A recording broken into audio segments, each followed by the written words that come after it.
कि जाए के न पड़े बाजार से ले आवे हर तोर तोर करिया हो तो बोल काका हम कह दी रोपनिया रे जा। अभी सीजन चलता आलू बैगन के और का बजे भंटो के सीजन चलता कि 3 कट्ठा अलवा 1.5 कट्ठा भंटा।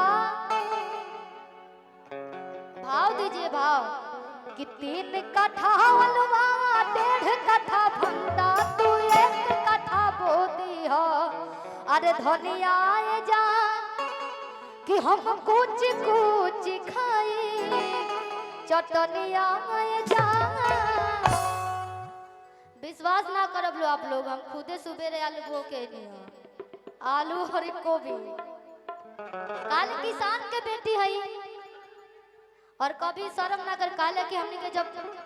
छोटे पर से कैले बन जा खैले बने जा ई तरह वो सबके प्यार आशीर्वाद हो के जा मंच पे लाके धैले बा भैया और आजीवन प्यार बनल रहे का एक बार कि चाहता नहीं हो पहाड़ देश में कमाए अरे सुनो ये करिया हो कि जाए के न पड़े बाजार से ले आवे अरे तोर तोर करिया हो तो बोला काका हम कहनी रोपनिया रे जा। 3 कट्ठा अलवा 1.5 कट्ठा भंटा तू 1 कट्ठा हम कुछ कुछ खाई चटनिया जा।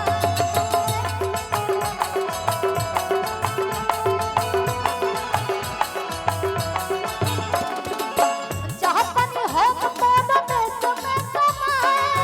सुनो ये प्यारिया हो चाहे के न पड़े बाजार से ले आवे तोर तोर करिया हो काका हम कहनी रोपनिया रे जा। 3 कट्ठा अलवा 1.5 कट्ठा भंटा तू 1 कट्ठा बोली चटनिया रे जा। हम कुछ कुछ खाई चटनिया रे जा तू 1 कट्ठा बोली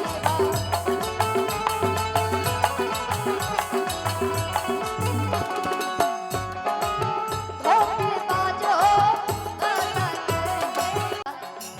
तो खाली टाइम से डाल दी हो पनिया जा। खाली टाइम से डाल दी हो पनिया रे जा।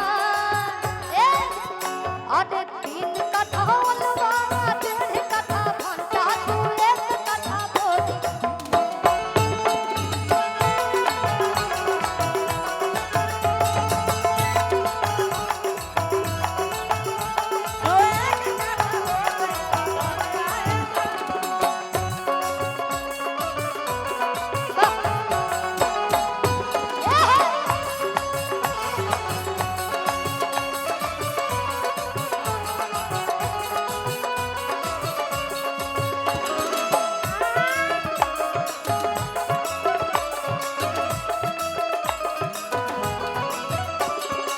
क्या बात है? क्या बात?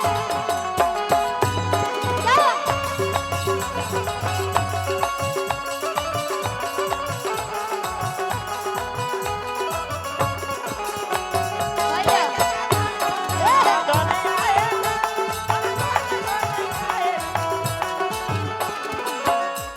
आपका क्या नाम है? तान्या जी तान्या जी खाना खा के आई हैं क्या खाई हैं? मैंने कैमरा के सामने सोचा आहा लिट्टी और सब्जी खाने के लिए मिला है। क्या लिट्टी खाई हैं? 2 ठो गुरुवार था इसलिए लिट्टी सब्जी खाई है नहीं तो गुरु जी बताइए हैं कि आटा चाउर से तो भरल बघरवा अरे वो देत बानी मोर चाटा मटरवा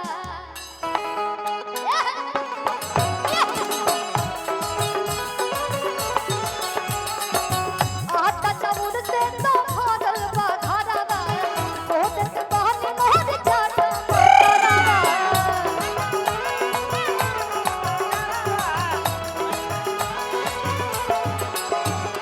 सुनी ए टाइम टाइम पकोड़े झोरे के देवरा पीछे के लगा दी हवा बोरे के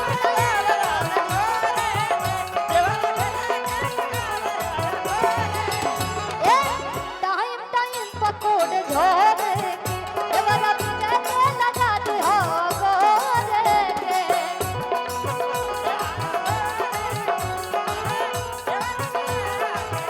होय पवन ना होय पद सनियाए जा और तीन कथा बनवा तीन कथा बनता तू एक कथा बोली हो धनियाए जा हम कुछ कुछ खाई तो धनियाए जा तू एक कथा बोली हो धनियाए जा हम कुछ कुछ खाई तो धनियाए जा तू एक कथा बोली हो धनियाए जा हम कुछ कुछ खाई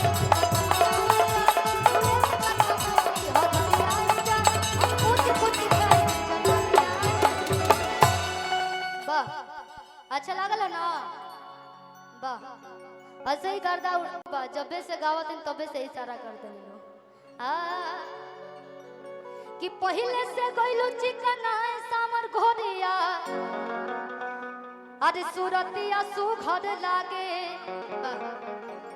आपका नाम हम बार बार भूल जाते हैं इतनी सुंदर है आप इतने क्यूट हैं कि भूल जाते देखते देखते हाँ अरे नहीं नहीं ऐसा बात नहीं की मानते बहुत मानते आपको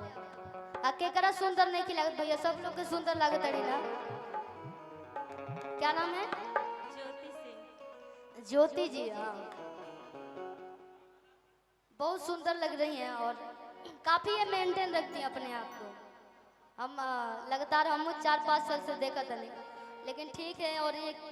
वो कहाँ गई ब्लैक वाली एक और थी सिमरन जी सिमरन ठीक बड़ी और आपका नाम कुमकुम जी कुमकुम जी नहीं है शायद हम लोग पहली बार मिल रहे हैं कि दूसरी बार मिल रहे हैं पहली बार वाह कि पहले से गइलो चिकना सामर घोरिया सूरतिया सुघर लागे कोइलू का ससुरा में उपाय सामर घोरिया लागेलू सबसे आगे कि मारे मुस्के बालाम दुख भागेला हो मारे मुस्के